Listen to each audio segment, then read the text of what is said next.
Rich people used to refuse brown bread, not because it tasted bad, not because it was dangerous, because it was poor people food.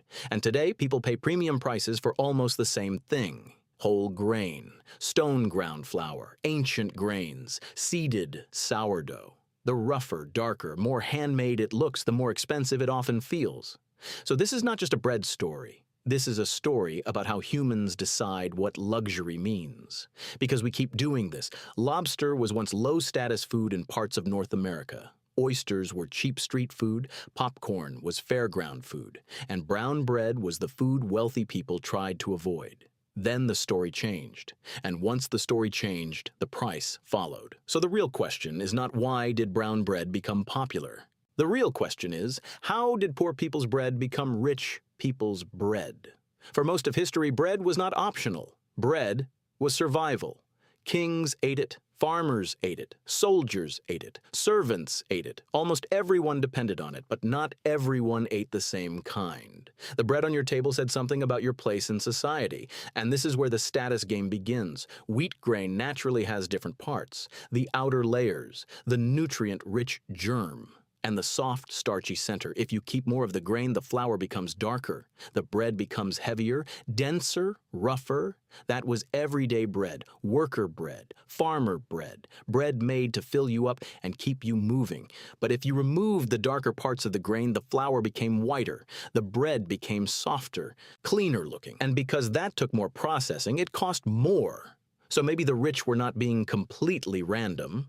In their world, white bread really did signal something. It required more work, more milling, more control, more money. And when survival food is everywhere, refinement becomes status. White bread became a symbol. It showed that you were not eating the rough loaf from the field. It showed distance from manual labor. It looked clean, processed, and controlled. Brown bread looked rural. White bread looked civilized. Brown bread looked like necessity. White bread looked like success. That was the hierarchy, but there was a problem hidden inside it. The parts removed to make flour whiter were not useless. They contained fiber, minerals, vitamins, nutrients that made the bread more complete. So the people eating the darker loaf were often getting more from the grain, even if society treated their food as inferior. That is the irony. For centuries, people paid more for bread that looked better socially, even if it had lost some of its nutritional value. Because the value was not nutritional, it was cultural. White meant clean. White meant refined. White meant expensive. And expensive has a strange effect on humans. Once something costs more, people start assuming it must be better. Then, nutrition science changed the conversation.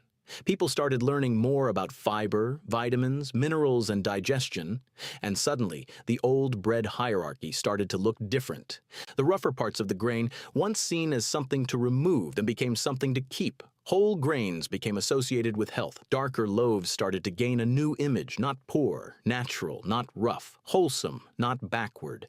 Traditional, the same qualities that once made the bread seem low status were now used to sell it. Dense became hearty. Dark became nutritious. Rough became rustic. Old-fashioned became authentic. And that is the real reversal. The product did not need to become completely new. The meaning around it changed, and once the meaning changed, the market followed. Today, the most expensive bread in a bakery is often not the softest or whitest loaf. It is the one that looks handmade, uneven, dusty, with flour, covered in seeds, made with older grains. Sold with words like heritage, natural, organic, and artisan. A few centuries ago, refinement meant removing the signs of nature. Now, refinement often means proving the connection to nature. That is the cultural flip. The old signal was, this food is clean, white, soft, and processed enough to show wealth.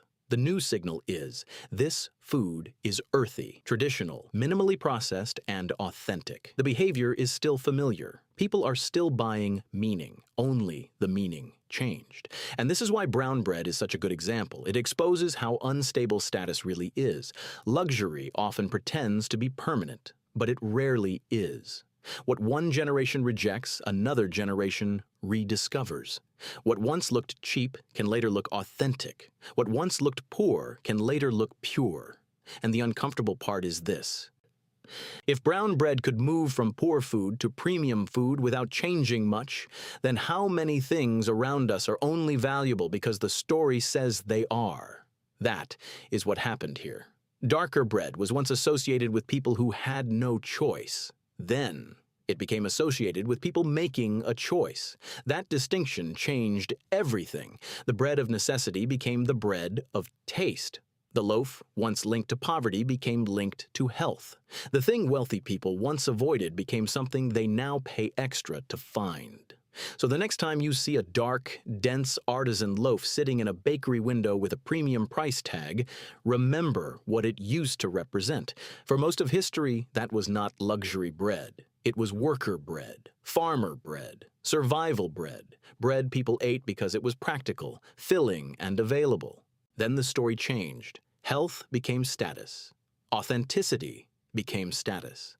And the same loaf moved from the bottom of the table to the top shelf. Brown bread did not win because it became fancy. It won because people changed what fancy meant.